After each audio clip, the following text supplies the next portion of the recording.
What's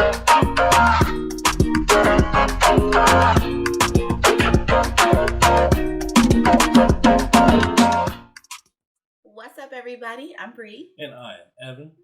And this is Reality Check TV. Of course. If you are new to our channel, welcome. Here's where we discuss some of our favorite reality shows to watch together as a couple. So if you love reality TV like we do, make sure to subscribe to our channel and hit that notification bell. Takes 5 seconds. 5 seconds. Yes.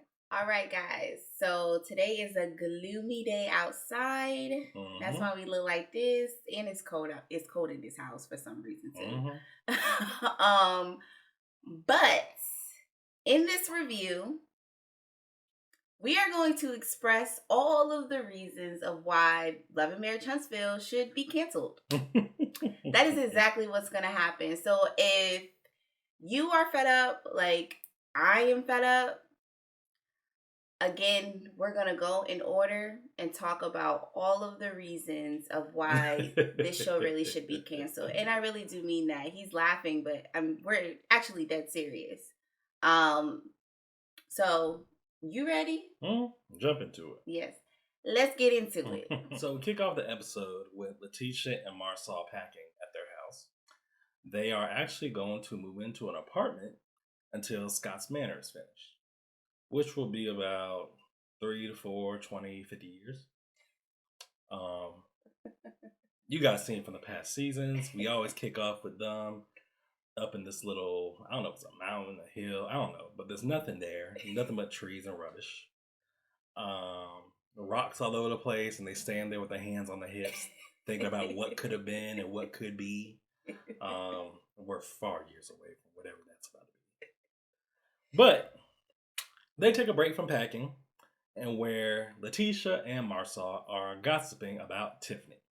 Well, add on there, because Tisha was the one really packing. Like, right, remember, because Marcel runs in the house while she's packing to just give her the gossip. Okay. So Marcel has hired Tisha to pack their house up. Right. Because at this moment, that's not his wife. He's hired Tisha from TaskRabbit to pack his house up. And so he comes in the house like a little gossip girl on a Thursday.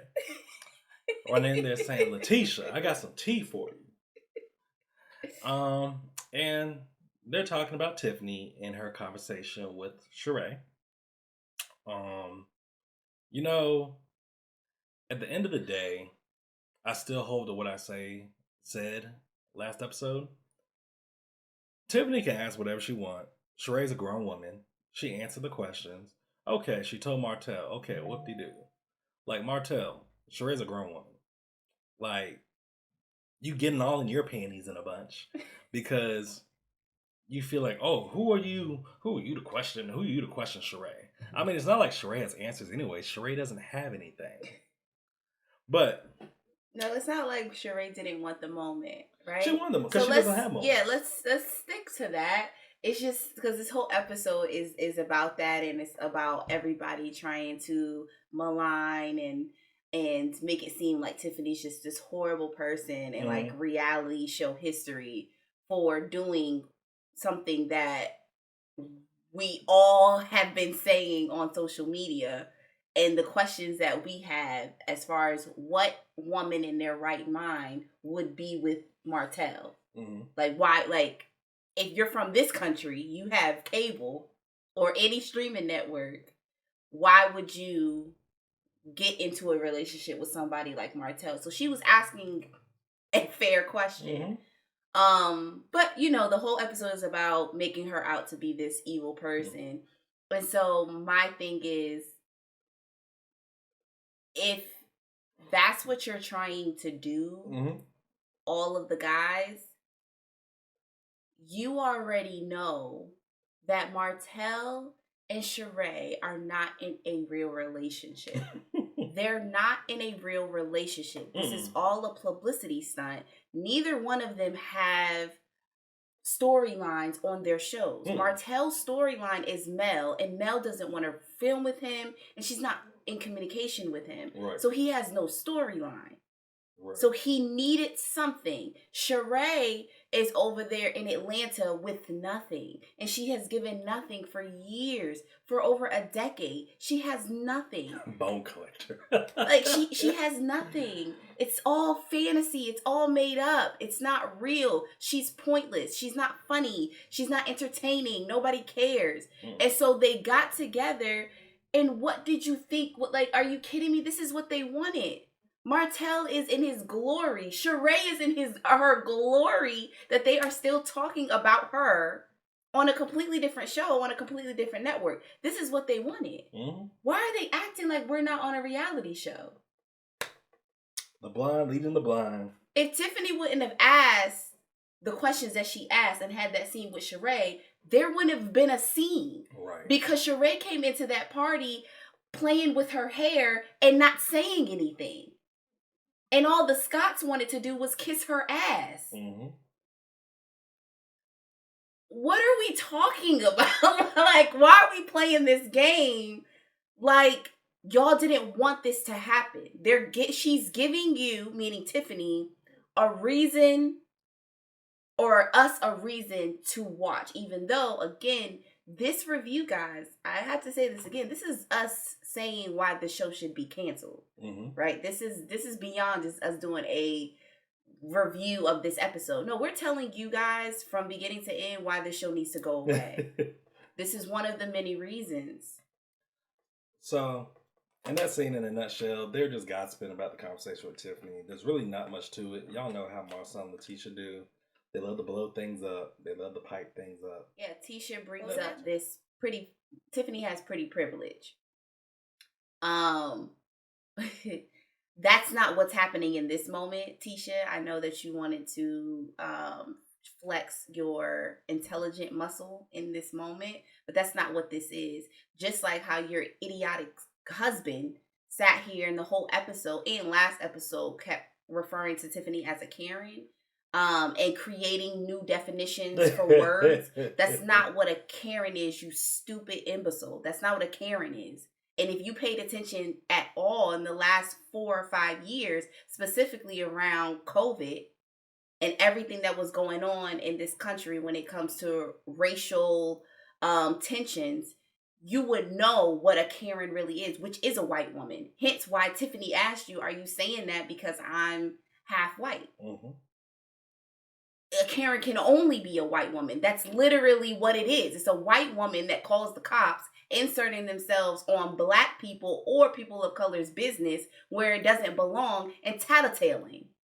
That's what a white Karen is. It's a Karen. That's what a Karen is. So I don't know what definition he came up with. I don't even remember what he said at the end of the episode. But he's an idiot. He's an idiot. And I've said this before. Marcel is the man that thinks he's the smartest one in the room. Him and his brother, who we're going to get to Maurice.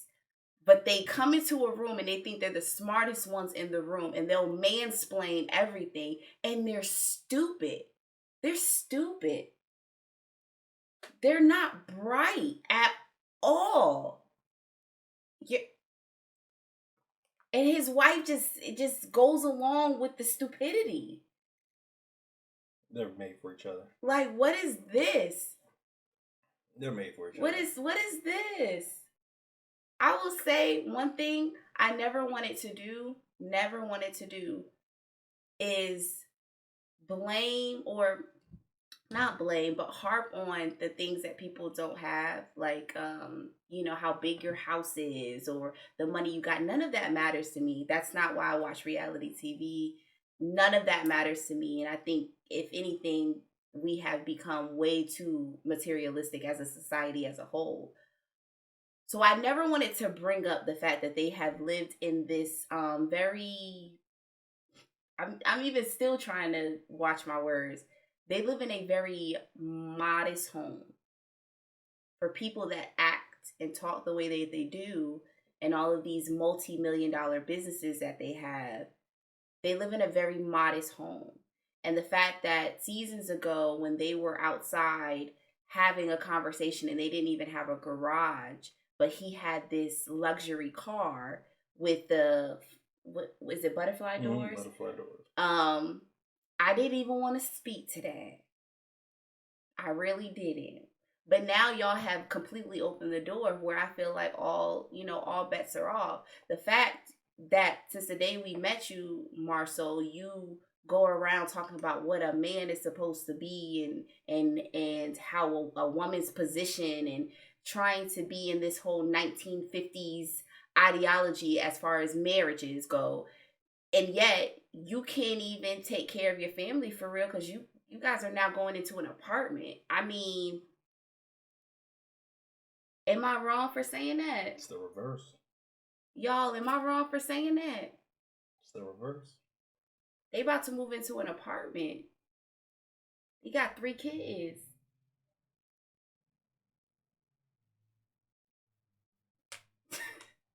But you the man, right? Like she not supposed to question you on anything, right? Wow. They've been on, how many seasons are we in? We're in six seasons? 6 seasons in, and I know y'all get a pretty hefty check for being on the show alone. And y'all move into a apartment in Huntsville, Alabama. All right. So while Tisha and Marcel is having their conversation, Tiffany goes home, and of course she tells her husband, she tells Lou what happened. Lou did not take the news well about 2 men approaching his wife. We already knew that was going to happen based off of the previews for this episode and this season as a whole. He did ask Tiffany, he was like, now why would you ask this woman that? He did, but that was beside the point because he said 2 men shouldn't be approaching my wife, especially because she's pregnant. So he didn't take too kindly to that. Rightfully so. All right. So here's the point of the show that's about to be real interesting. Okay, we about to talk about sex real quick. Okay, so Maurice and Kimmy are in the car. I feel like they're either on their way to one of her appointments or coming back home from one of her appointments, and she's talking about how she's just really happy to be done with the chemo. And now she's gonna go into radiation. Yep. Am I right about that? Okay. And so she's just talking about, that she is happy to see her hair coming back in certain places, but, it is thinning. And so she's still not in a comfortable space physically, right? Like she's feeling like, she doesn't feel sexy. She doesn't feel pretty. I mean, I'm not shocked by any of this. Right. I can completely empathize with what she's saying. So she's just talking about that. I gratefully I would say it's a blessing. I don't know any women in my personal life that has went through breast cancer. But just as a woman, I know with different things that go on with our bodies, a lot of us don't feel pretty all the time, whether it's our weight fluctuating up and down or just different changes. So I completely heard what she was saying. And then that carried on to a conversation about sex, right? And Kimmy asked, and I want to get this right, she brings it up and she basically says to Marie, she was like, sex was basically already an issue or a major topic of conversation in their relationship before she got diagnosed. And so now it's even more of a problem because they're getting it in even less. Yep. Right? It then comes up about Kimmy saying that she's been having sex with him for him, right? This isn't something that she wants to do. Is it libido? That's libido. Libido is going down. So her sex drive is going down because of cancer, because of the chemo, really. She also says that, she's not initiating. They go back and forth about that because he was like, I feel like you initiate 50% of the time. She says, no, if I want to just cuddle or if I put my arm around you or I want your arm around me, that doesn't mean that I'm initiating sex. That just means I just want to be held. And that was, that didn't resonate with him. He was so fucking confused, as if he's like 15 years old, and not a grown man with a whole child. So they keep going back and forth about that. Kimmy admits that majority of the time she's faking it, because she's trying to please him. They then talk about,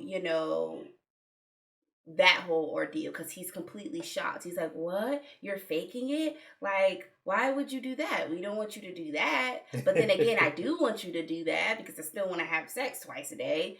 So they go back and forth about this, and, they try to make a joke out of it. And I feel like even production tried to make a joke out of it.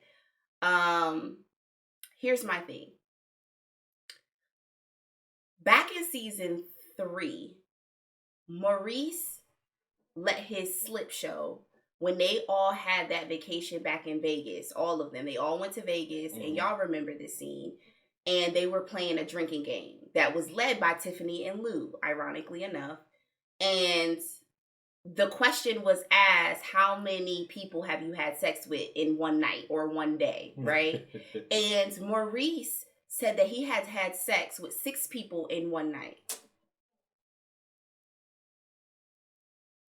Why you say conceive? Why you say conceive? You don't believe him, or you're just like, oh, you don't believe it? Nah. Okay, we'll talk about that in a second. Okay. He said he had sex with 6 people on one night. This was the first time that his wife had heard this, and everybody else in the room was shocked and disgusted and was like, that's really excessive, right? Fast forward to season 4. Season 4 ends with Maurice and Kimmy having a very disgusting, uncomfortable conversation in their bedroom as they were packing to go on that couples retreat about sex, because Maurice feels like Kimmy wasn't giving it up enough. And he said that we need to have sex every day. She felt like that was excessive. She was like, fine. At the end of the conversation, she agrees and says, okay, fine. You want to have sex every day? She's like, I still feel like that's just not going to be enough for you, but we'll have it every day. He then says twice a day. So he then says to her that they need to have sex multiple times a day, every day, right? Basically, that whole scene from that season was him setting up and dropping little breadcrumbs about what he's going to do in the very near future, and that's cheating. Let's be honest. That's why he said what he said back in Vegas. That's why they had that scene that they had in their room the next season about sex and her not giving it up enough. And then here we are today. It's all to set it up to justify him cheating. Maurice has a sex addiction, and I think it's unfair that it is now placed in his wife's lap to uphold an impossible standard. He has a sex addiction, and for them to not really address it for what it is really disgusting to me.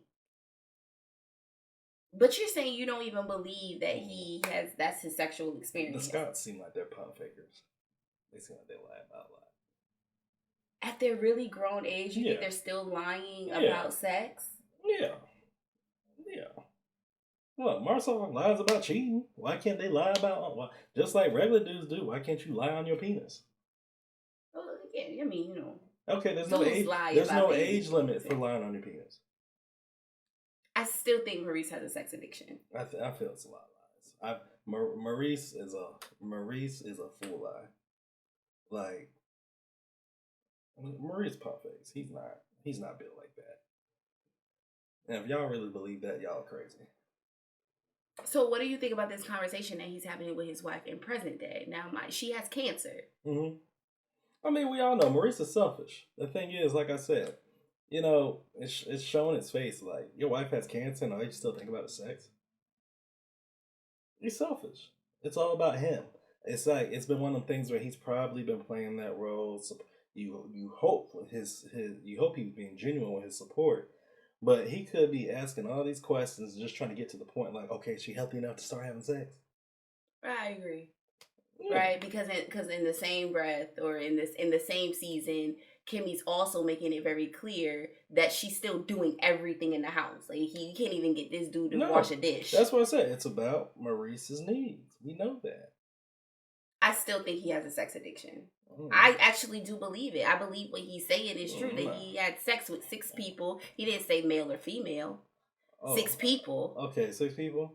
You mean pinky, middle finger, index finger, thumb, and Johnson & Johnson lotion. That's your 6 people. There don't know 6 women. He didn't say women.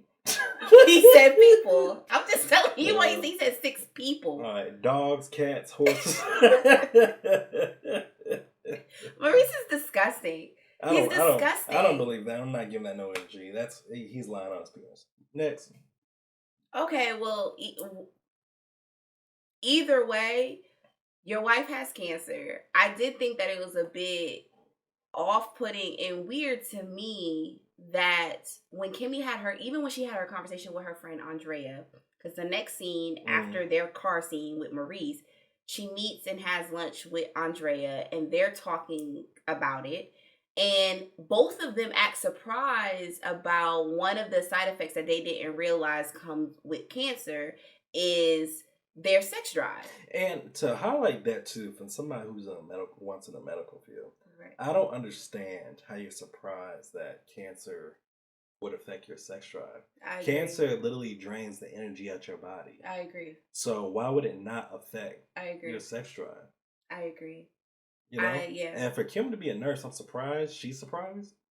Because literally, cancer drains every bit of energy out your body. Mm-hmm. So while you're tired, you're not going to be thinking about sex. Right. So I agree. I mean, again, I said I personally don't know women that have went through breast cancer, but the line of work that I'm in advertising, and a lot of the campaigns that I've worked on have been cancer campaigns for hospitals and medical centers. And no, it hasn't been listed, or you don't see it in any of our commercials. But I think it was just one of those things where we just kind of know that that's the thing. I mean, yeah, because it's like I said, cancer is fatigue, tiredness. Like, you're not gonna want to do anything. And it's more of the not just cancer, but especially when you go through chemo. Yeah, it drains like radiation. It drains you. You're not gonna want to be. It's after cancer they try to get you to go through physical therapy to kind of build back up your strength. Yeah. And so just think, you have to build back up your energy. Right. So, no, you're not thinking about sex. Right. That's like the last thing on your mind. Just like the last thing on your mind is cleaning up after this raggedy man and his son. Like, that's like, what? Right. So when it comes to when you get married to a person and you really do say the vows in sickness and in health, what the fuck do y'all think that means? Like, I don't understand. So when you guys are going through a life or death situation, because this is life altering, life threatening is what she's going through, and that she has to entertain conversations like that when it comes to you just even taking care of and managing the household while she is sick, but then also having the fear that you're going to leave me or cheat on me because I'm not giving it up enough. Scots. They're built from a different cloth than a lot of people. That's disgusting. It's disgusting. I'm disgusted by that. Not just as a woman, as a human being. I wouldn't do that to my husband. That wouldn't be a thing. Constantly holding sex over his head and putting him in a position to make him feel like I will cheat on him because we're not having sex enough twice a day and he's going through cancer. As a human being, I just don't understand. How are you even thinking about sex right now? In that way, excessively. Because we're not going to ignore the fact that sex isn't important. I'm not saying that. I told you before. So, certain people, they really only look out for their needs. That does not matter. It was nasty. On top of that, one thing I did want to mention also, even if we remove the cancer part of it, which is a big part of this. But even if we was to remove that, when they were having the conversation a couple years ago, you know, this just goes to say, this goes into the category of just, it's not a women's pleasure is just not a priority to a lot of men. They don't give up. They do not care. And I don't know how to, I would never be able to exist in a relationship where my pleasure isn't also priority. Every conversation that they have on this show, it's all about the male pleasure. The male's like serving the man. It's never about taking care and satisfying your wives, because all of these people are married or have been in marriages, and it has never been about the woman's pleasure and her autonomy and serving her. It's all about being male skewed and male centered. And no matter what, even when we go through cancer, even when we go through pregnancy, when we're given life on this show, you always have to service the man at all times. All times. This is one of my reasons out of 100 of why this show should be canceled. There's no balance. And if I was a man, I would be insulted that this is a representation, because there's no other man on the show that balances it out. Okay. So now we get to Tiffany's baby shower. I'm going to start off really positive. It was really, really cute. I love the fact that they got like a house to be the venue for the baby shower. It's very cute. Love the colors, love the decor. Maurice and Kimmy come in together with, I think that was Chris Fletcher and Nell. Mm-hmm. And, you know, they're doing the highs and the buys. Evan is very upset with them, and we're going to get to that. Not done one. He's very upset at Miss Nell, but we're going to get to that. I'm trying to play that role. But again, I have to throw this out there. This is a small caveat. When they walk in, Maurice turns to Kimmy and was like, do you want me to man serve you? I guess to make her a plate. And it's just like, dog, like, why can't you just ask your wife, babe, you want me to make you a plate? I mean, that's just Maurice's humor. It's his, remember, a key word, I said his humor. Everything is just based off of misogyny, and I don't understand why. No. Man serve? I'm a man serve you? What does that mean? I will make you your play, you'll make me my play. Like, why you have to add a gender to it?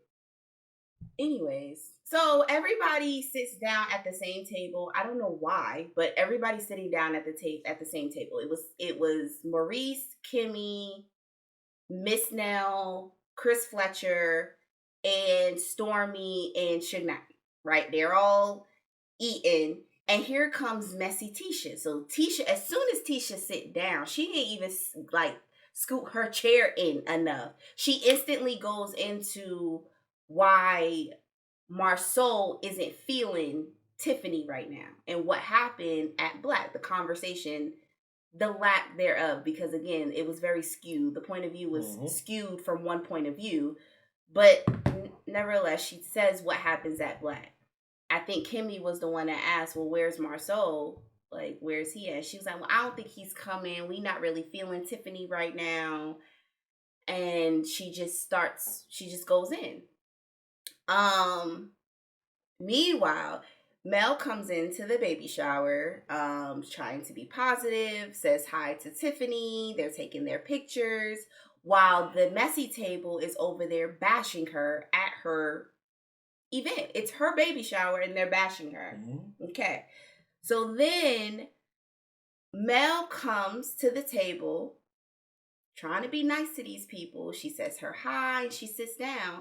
And Miss Nell says, I don't think we should keep talking about it now that Mel is over here.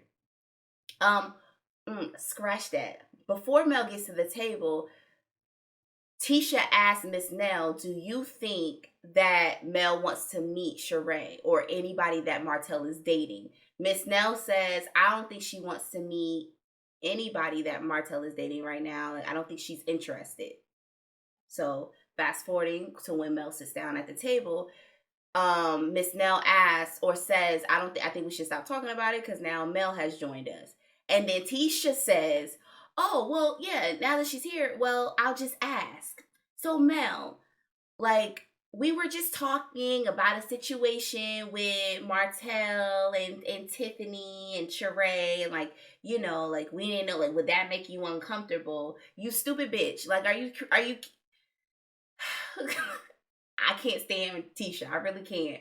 But, you know, she asked this dumb question. And Mel is just like, I mean, nothing's going to make me uncomfortable because I don't care. I don't care. But okay. That's what y'all want to do.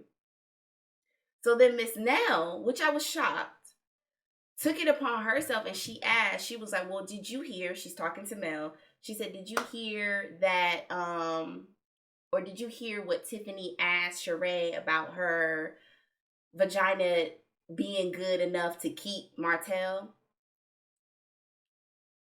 Mel is looking at everybody at the table like this, like,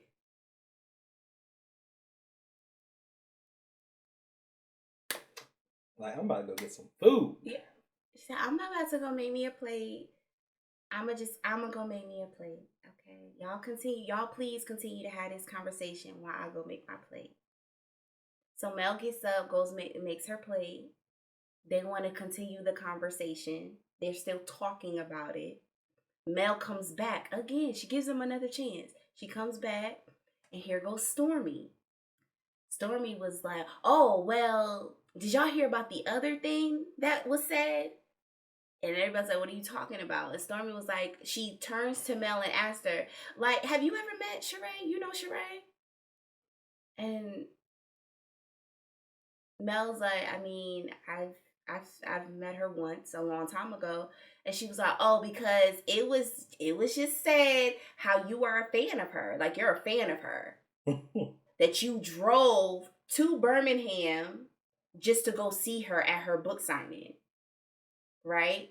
Mel is like, listen, years ago, there was a hair expo. I was asked to speak on one of the panels. Sheree was there. She had a booth set up. That's the only time we met. To sell an Invincible book, by the way. And I told y'all reviews ago, I was like, I don't believe Jesus himself would have to come down and tell me that Mel got in her car and drove from Huntsville, Alabama to Birmingham to go see Sheree sell pamphlets because there's no book. Where's the book? What's in the book? What's happening? That never happened. And I said it and I still stand by it. And come to find out, that is exactly what happened. She ain't drive to Birmingham for Sheree. She drove to Birmingham because she was asked to be on a panel. She was asked to be on a panel. That's how that happened.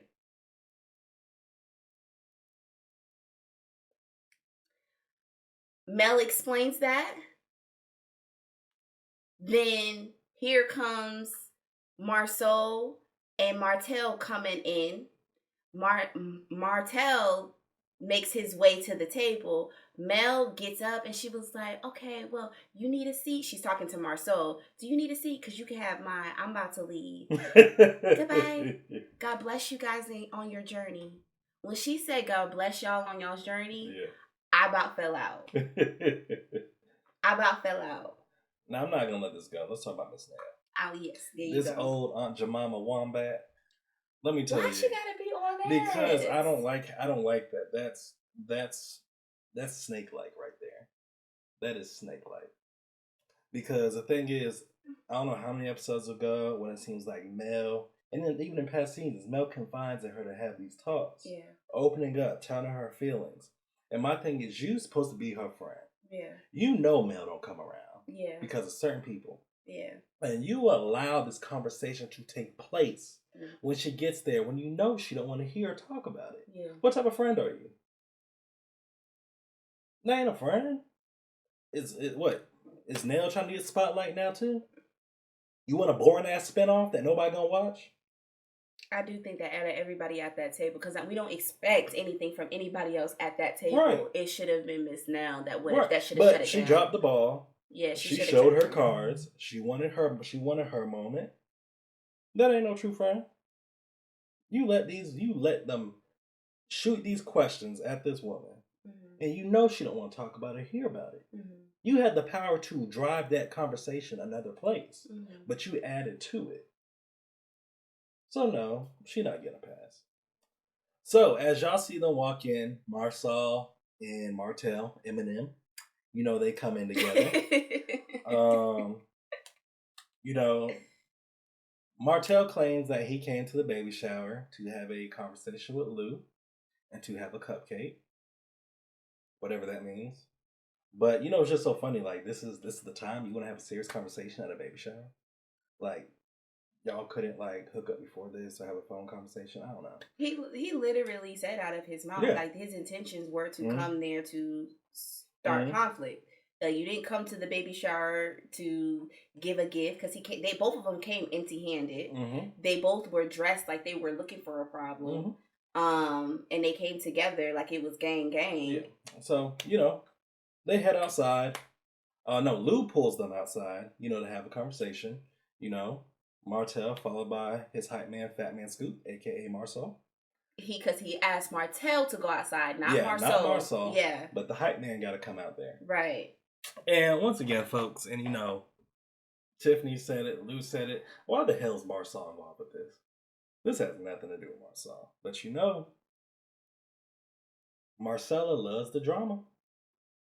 He said Marcella. And we're going to now call Marcella, by the way.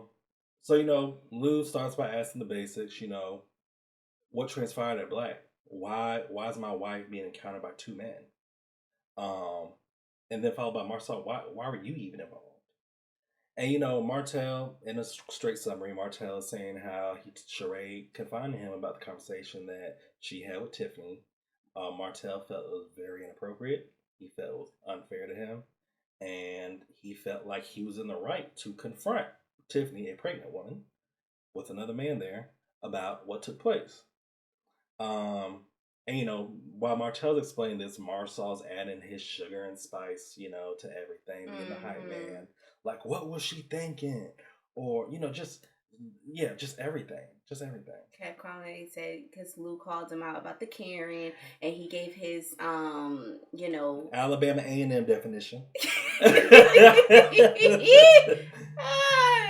He gave his Alabama A&M definition. Of Karen, yeah. Which was very wrong. Yeah. But, you know, shout out to their curriculum. I would say it's black people like y'all, while white people out here now talking about woke culture. It's because of people like you. You don't know definition of words, and I don't have time for it. And so Lou then pressed Martel about, did he feel it was right and just to come at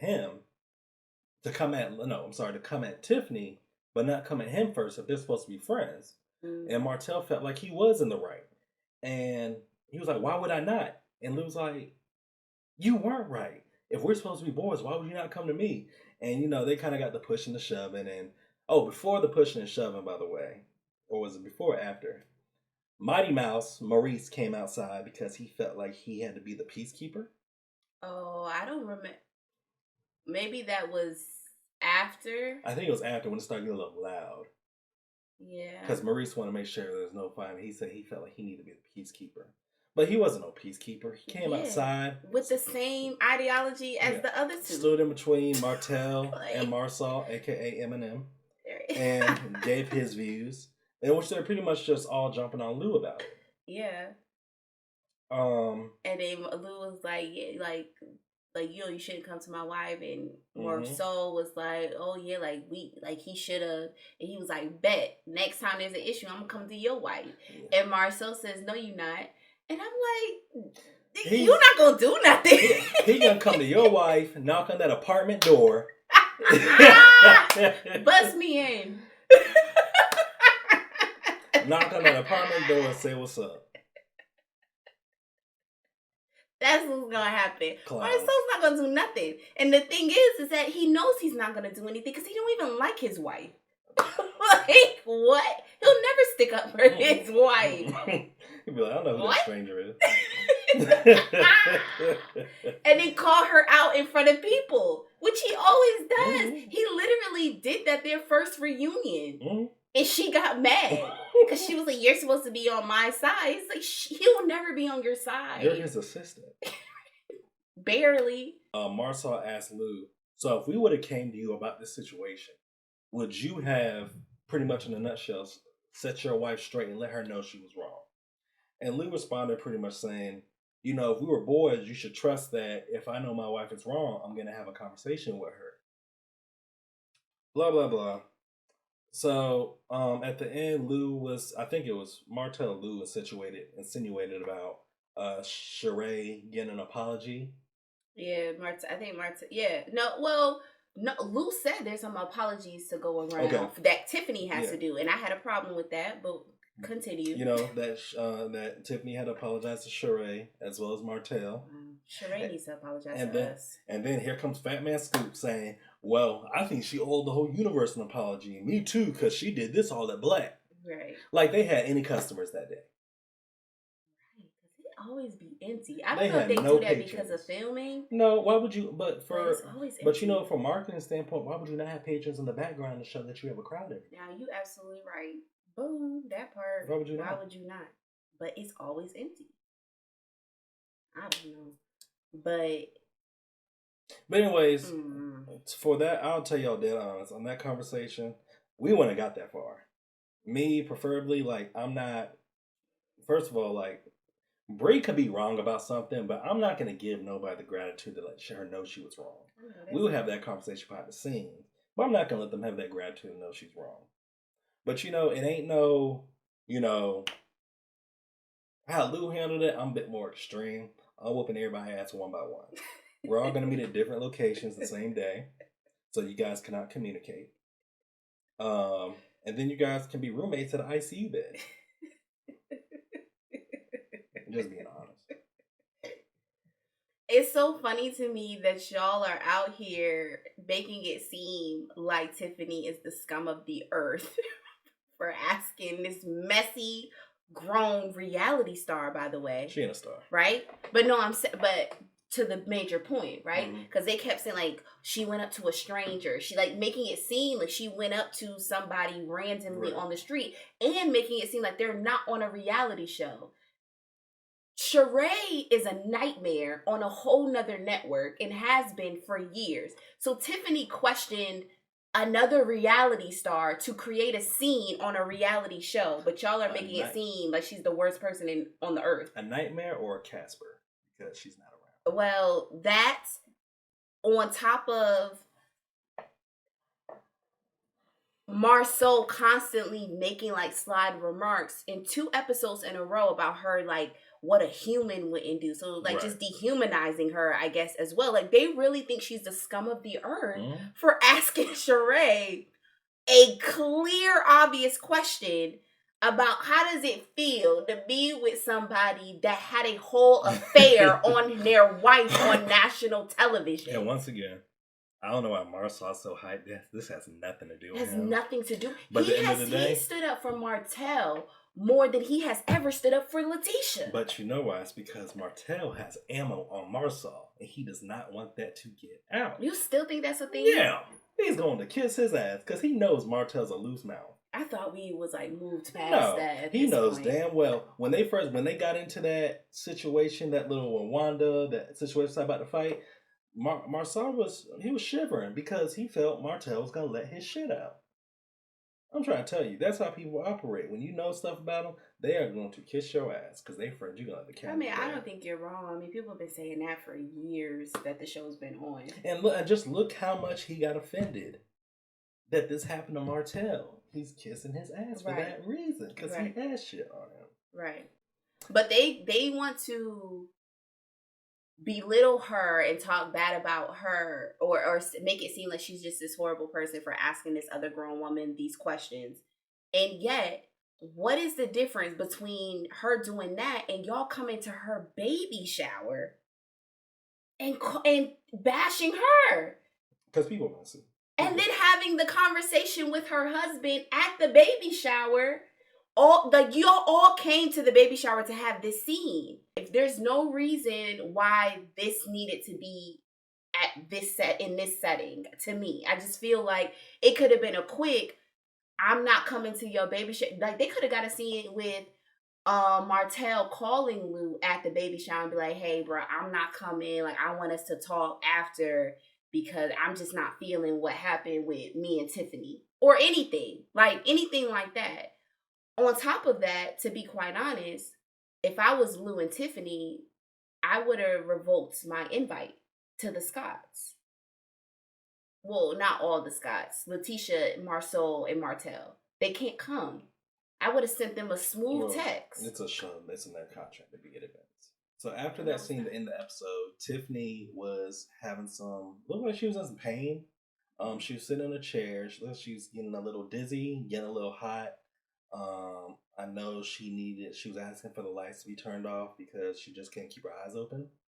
In which Lou came to, comfort her. I don't know if she's having contractions. I don't know what that was.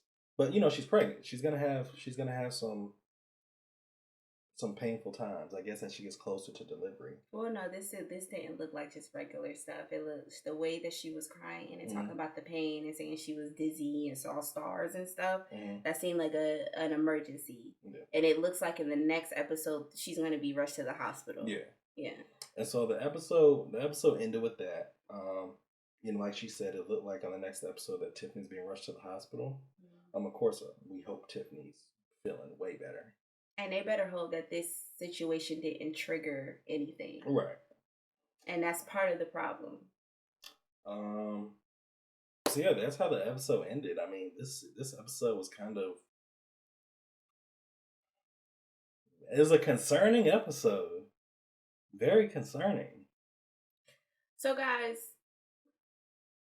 before we wrap up, I said at the beginning and in the middle of this review that this is our opinion of why the show should get canceled. So to give you guys a couple of highlights beyond what we just said, when Evan and I started this channel and we wrote down the list of shows that we watched together that we wanted to review, Love and Marriage Huntsville was not on my list for a few reasons. I didn't want to review this show. One, because as somebody that watches YouTube, some of my favorite YouTubers review Love and Marriage Huntsville. It's like oversaturated at this point. Everybody does Love and Marriage Huntsville reviews, especially the Black content creators. So I just felt like it was kind of pointless there because there's so many other people that have their opinions and put it on social media. The second reason is because as somebody that has been watching the show now consistently for a few years now, it's very clear to me that Mel was going to be slowly removing herself from the show. And Mel is the only one on the show that I really do like, right? So I was just like, there's really no point because I knew it would come to an end eventually. On top of that, if y'all have been watching this show now for a while, you know that there's two versions of this show. There's the reality show that comes on Saturday nights on OWN. And then there's the reality show on social media of what's happening in real time. So I didn't know how I would be able to just do a show review without bringing up what I know to be true off of the show in present day. Example. Right now, with the whole ordeal with the sex tape that Martel was trying to put out of Mel. Like, that type of shit, right? It's very messy, it's very grimy, and it's a lot. And I also recognize a lot of the viewers and content creators that speak on the show are also getting involved in what's really going on in these people's everyday life. It was just too messy to me. And that to me was my main reason why I didn't want to review. To me, it's getting worse. It's very messy. It's very combative. But on top of that, the show is no longer entertaining to me. Like, are you entertained by what's happening? I feel like at this point they're reaching. They also don't have any balance on the show. I've said that at the beginning of this season to you guys in another review. There's no balance, right? Like, you have all of these men that's on the show that think and act one way. You have a bunch of women that I feel like are creating moments that are not real. And now we've added Kiki to the show and it doesn't seem genuine to me. Stormy, I don't feel like it's genuine. I don't feel like she's coming off genuine at all. Letitia, she's like created this la la land that I don't want to participate in as a viewer. It just doesn't seem like there's balance. And we don't see Mel anymore. Every episode this season, I don't know if you guys have noticed, but she's been in like one scene that would usually be at the beginning of the episode, and we don't see her no more. And we're continuing to have the same conversations with Kimmy. And I like Kimmy, but every scene that we have with her is her having the same problematic conversations with her husband, and there's no resolve. I'm like, why do we... What is your opinion on this? It's just getting boring. It's getting way boring. There's no real legit storylines. We just moved away from the message of the show, which was Black entrepreneurs and helping each other build this town of Huntsville and really build the community up as well. They moved away from that was supposed to be the end goal to unnecessary drama and a lot of high school drama. You know, we're hearing less about the businesses, the real estate, the partnerships. It's just cat fights right now. And don't get us wrong, we love messy TV. Like, I don't want us to fool you. We love it. But I mean, that's just all it is now. There's like, despite you have messy TV, there should be something fitted in there that you can learn from, or something that, you know, could spark an interest. Like, oh, well, I never thought of that. Maybe I should look into that. There's none of that. There's nothing. But you know, like, again, we're here for the mess. My problem isn't so much the mess. My problem is it's all orchestrated and there's no balance. Oh, well. That's the problem for me. Well, you know, a lot of people, you guys, Carlos King, because he directs it. I mean, he's orchestrating this. He's trying to maneuver this show a certain way. And honestly, a lot of people are not liking that. Yeah. I don't know, guys. We're at a crossroad. Do you guys still watch? Or are you guys just listening to people's reviews like ours? You know, continue to watch us, of course. But let us know. This is really us trying to get, you know, your opinion. Is this a show that you guys are still watching? Do you guys feel the same way? I'm really at a loss. This used to be one of my favorite shows, my favorite reality shows. I used to love it. I felt like it was so messy. It was the good mess. Like I said, I loved Mel, and I still do. But how she has even been treated and handled on the show has completely left a bad taste in my mouth.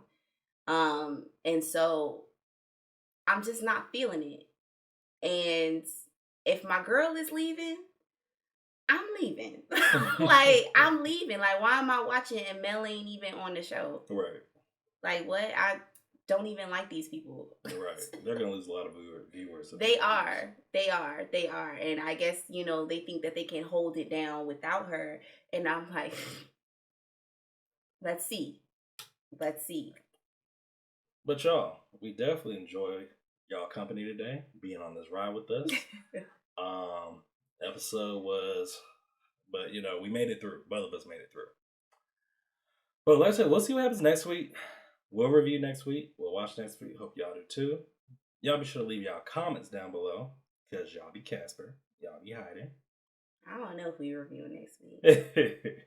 But we thank y'all for tuning in to another episode of Reality Check TV. Don't forget to like and subscribe.